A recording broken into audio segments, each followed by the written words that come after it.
ఆ కాంగ్రెస్ అభయహస్తం అనే మేనిఫెస్టో ఏదైతే ఉందో అది ఈ శతాబ్దపు అతిపెద్ద మోసం. అది ఈ శతాబ్దంలోనే అతిపెద్ద మోసం ఏదైనా ఉందంటే కాంగ్రెస్ అభయహస్తం అనే మేనిఫెస్టో. ఒక్క వర్గం కాదు, అందరినీ మోసం చేసింది. ఖార్గే సాబ్ వచ్చి చేవెళ్ళలో చెప్పిండు 10 లక్షలు వాళ్ళు ఇస్తే 12 లక్షలు మేము ఇస్తాం, దళితులకు 18% వాటా ఇస్తాం ప్రభుత్వ కాంట్రాక్ట్లలో. ఇచ్చిర్రా? పెంచుతామన్నారు, పెన్షన్లు పెంచినరా? ఇంకెన్ని చెప్పినా ఒకటి కాదు, ఇన్నునే ఎంతో ఇదే పెద్ద లిస్ట్ ఉందని. నేను ఫస్ట్ మహేష్ని కోరేది ఏంటంటే ఫస్ట్ మనోళ్ళకి నేర్పిను అలా మేనిఫెస్టోలా ఎస్సీ ఎస్టీ డిక్లరేషన్లా దళితులకు ఇచ్చిన మాటలు ఏంది, ఉత్త దళిత బందే కాదు. ఎంత లంగలంటే ఏది పడుతుందో చెప్పుకుంటా వేరు, నోటికి ఎంత వస్తా అంత. ఆ శ్రీధర్ బాబు అంటే ఆయన రాసిండు మేనిఫెస్టో, చైర్మన్ అయిన దాన్ని. నేను అసెంబ్లీలో ఆయన లేచినప్పుడల్లా అడుగుతా, ఏమైనా నువ్వేగా చైర్మన్, నువ్వు ఇలా బాగా నడుపుతున్నావు. ఇస్తామండి అంటాడు. ఇస్తామండి అంటే నువ్వే చెప్పినావు కదా 100 రోజులు ఇస్తా అని. 100 రోజుల్లో ఇస్తా, 6 అయినా ఇటు సూర్యుడు అటు పొడిచినా అని డైలాగులు కొట్టింటే ఏం కాదు. అందుకే అడుగుతున్నాం, 100 రోజుల్లో చేయలేదు కాబట్టి 600 రోజులు అయింది కాబట్టి అడుగుతున్నాం బరాబర్. అంటే వాళ్ళకు ఉక్రోషం వస్తారు. ఇక ముఖ్యమంత్రి ఏమని అడిగి మీరు చూస్తాను, ఆయన మాటలు ఆయన పద్ధతులు. ఎవడన్నా అంటాడే ఊళ్ళల్లో ఆఖరికి పైసలు లేనోడన్నా మాట్లాడతారు అట్లా. లోపల బని పొక్కలున్న మీదికెళ్ళి మాత్రం తెల్లంగా వేసుకొని ఏం షాన్ మే ఫరక్ నీ అని అన్నట్టు ఉంటాం.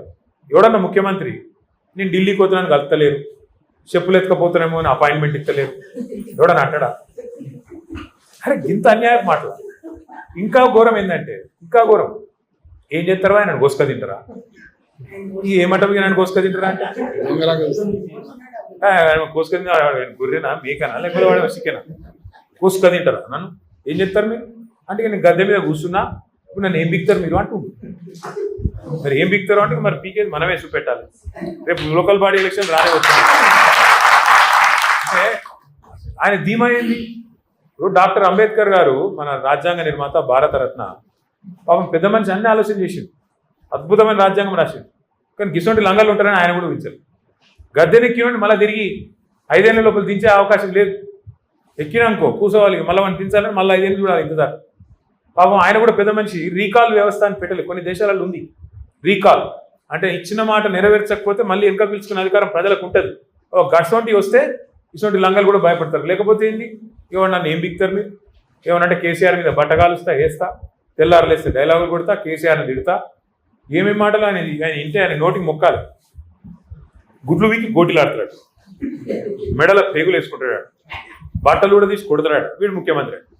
మళ్ళీ వానేమన్నా తిరిగితే నాకు బలపాటు, ఇదో పెద్ద కథ. మళ్ళీ వాడిని గట్టిగా ఏమన్నా అన్నా అనుకో, మా లచ్చనని అంటాడు, నువ్వు తిట్టాక సార్ అంటే.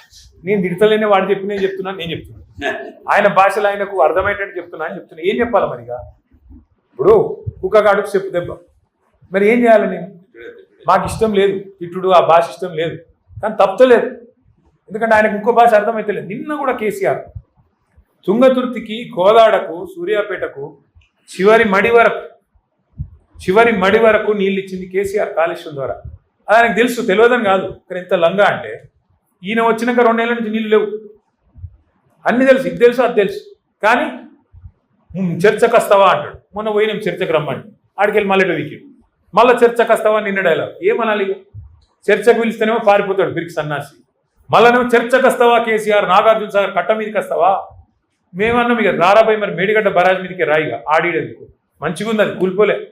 నువ్వు కూలేశ్వరం అని నీకు నెత్తి బాగలేక నువ్వు అంటున్నావు. కానీ నిన్నగాకమన్నా మా జగదీశ్వర రెడ్డి గారు వేయచ్చు మొత్తం మేడిగడ్డ బరాజ్ మీదనే కారు నడుపుకుంటా, ఒక ఇక్కడనే కుంగింది, ఒక ఈయనే నా కారు ఉంది చూడుండ్రి అనుకుంటా ఆయన ఇలా ఆడ పెడతాడు సూర్యాపేటలో. నేనేమంటున్నా అంటే, ఇంత మోసం, ఇంత దగ ఒక దళితులనే కాదు, ఏ వర్గాన్ని విడిచిపెట్టకుండా అందరికీ. ఆడబిడ్డలకు చెప్పిండు నెలకు 2500 ఇస్తాను, ఎదురు చూస్తాను. 1,68,00,000 మంది ఆడపిల్లలు 18 ఏళ్ళు నిండిన వాళ్ళు ఉన్నారు రాష్ట్రంలో, వాళ్ళందరూ ఎదురు చూస్తాను. ఎప్పుడు వస్తాయి 2,500? వచ్చినాయా? 42% రిజర్వేషన్కి ఇస్తా అన్నాడు. ఏది దిక్కులేదు. ఒక వర్గం కాదు, రైతులకు వెంటనే రుణమాఫీ అన్నాడు, 10,000 కాదు 15,000 ఇస్తా అన్నాడు, రైతు కూలీలకు ఇస్తా అన్నాడు, కౌలు రైతులకు ఇస్తా అన్నాడు. ఎన్ని మాటలు, ఎన్ని మోసాలు లెక్క పెడితే మొత్తం 420 ఉన్నాయి, కరెక్ట్గా 420. అందుకే నా ప్రార్థన మీతో, ముఖ్యంగా తమ్ముడు మహేష్తో, మీ అందరితో, ఒకటి, మీరు సమిష్టిగా కొట్లాడితేనే, మీరు గొంతిప్తేనే అడగండి అవ్వ కూడా పోవ పెట్టదు. మొదలు ఈరోజు మీటింగ్ తర్వాత నేను పార్టీ తరఫున బట్టి విక్రమార్క గారు, ఆయన ఇవాళ డిప్యూటీ సీఎం ఉన్నాడు, ఆర్థిక శాఖ మంత్రిగా ఉన్నాడు, వెంటనే లెటర్ రాస్తా. మీ రిప్రజెంటేషన్ తీసుకొని దాని మీదకెళ్ళే లెటర్ రాస్తాం. దళిత బంధు సాధన సమితి అని చెప్పి ఇట్లా రాష్ట్ర వ్యాప్తంగా ఉద్యమాలు జరుగుతున్నాయి. మరి మీరు వెంటనే స్పందించి మీరు ఇచ్చిన హామీ ప్రకారం మొదలు ఇదివరకు ప్రభుత్వం విడుదల చేసిన పైసలు విడుదల చేయాలి, ఇన్స్టాల్మెంట్లు. రెండవది ఫ్రీజింగ్ ఎత్తేయాలి. మూడవది మరి మీరు ఇచ్చిన అంబేద్కర్ అభయ హస్తం మేనిఫెస్టో ఏదైతే ఉందో అందులో మీరే చెప్పారు 10 కాదు 12 ఇస్తాను. ఎప్పటి నుంచి చాలు చేస్తావు? ఇదివరకు ఇచ్చినవి ఎప్పుడు రిలీజ్ చేస్తావు? ఇవి ఎప్పటి నుంచి చాలు చేస్తావు చెప్పాలని అడుగుతాను. అట్లా ఆయనకి యాద్ చేస్తా. కేసీఆర్ ఉన్నప్పుడు 1022 గురుకుల పాఠశాలలు పెట్టినారు. ఇలా గురుకుల పాఠశాలల్లో ప్రతిరోజు ఒక చెడ్డవారు, ప్రతిరోజు ఫలానా కాడ పిల్లలకు బోసక్కగా లేక ఫుడ్ పాయిజనింగ్ అయింది, 30 మంది అస్వస్థత, 40 మంది ఇట్లా, ఇప్పటికి 100 మంది పిల్లలు చచ్చిపోయినారు, 1000 మంది ఇప్పటికీ ఆసుపత్రిలో పాలైంది. నీ పిల్లలకి ఇట్లా ఎత్తుకుంటావా రేవంత్ రెడ్డి అని నేను అడిగినాను కడుపుగాలి. నీ పిల్లలకు, నీ బిడ్డకో నీ మన్మన్కో ఇట్లా ఎత్తుకుంటావా? ఇదే తిండి పెడుతుకుంటావా? ఇవాళ సాంబార్ వాళ్ళకు వాళ్ళకి పైసలు ఇస్తలేదు. పెద్ద పెద్ద కాంట్రాక్టర్లకేమో పైసలు, వాళ్ళకు అలా ఫుడ్ పెట్టేటోళ్ళకి పైసలు ఇస్తలేరు గురుకులాలకు. నేను ఇంకొక మాట అడుగుతున్నా. 2 ఏళ్ళు అంటే 20 నెలలు అయింది దగ్గర 20 నెలల్లో ఒక కొత్త స్కీమ్ చాలు కాలేదు. ఒకళ్ళకి రూపాయి ఇచ్చింది లేదు. ఒక్కటి ఫ్రీ బస్సు తప్ప ఇంకోటి ఏమైనా ఉందా? ఏది లేదు. మరి ఆడబోతున్నాయి పైసలండి. పిల్లలకు భోజనం పెట్టలేని దుస్థితులు ఉందా ప్రభుత్వం? ఒక్క గ్యారెంటీ అమలు చేయకపోతివి, రైతు బంధు పెంచకపోతివి, 2 సార్లు ఎగ్గొడితివి, దళిత బంధు పెంచకపోతివి, ఉన్న పైసలే ఇవ్వకపోతివి, ఆడబోతున్నాయి పైసలు. మరి ప్రభుత్వం యొక్క డబ్బులు, ప్రజల యొక్క సంపద ఎక్కడ పోతుంది? ఎవరి జేబులకు పోతుంది? ఢిల్లీలో రాహుల్ గాంధీకి పోతుందా? కాంట్రాక్టర్లకు పోతుందా? మరి ఏడబోతున్నది చెప్పాల్సిన బాధ్యత ప్రభుత్వానికి లేదా? అందుకే మేము కొట్లాడుతుంటే మా మీద కేసు, ఈ కేసు నువ్వుదామా, ఆ కేసులో నువ్వుదామా, ఏం బీక్తావు? ఎక్కువ ఓ కేసు పెడతావు, 4 రోజులు జైలుకి పంపుతావు, నీకు కక్ష తీసుకుంటావు, అంతే కదా. అంతకంటే ఎక్కువ చేసేది ఏముంటుంది మమ్మల్ని?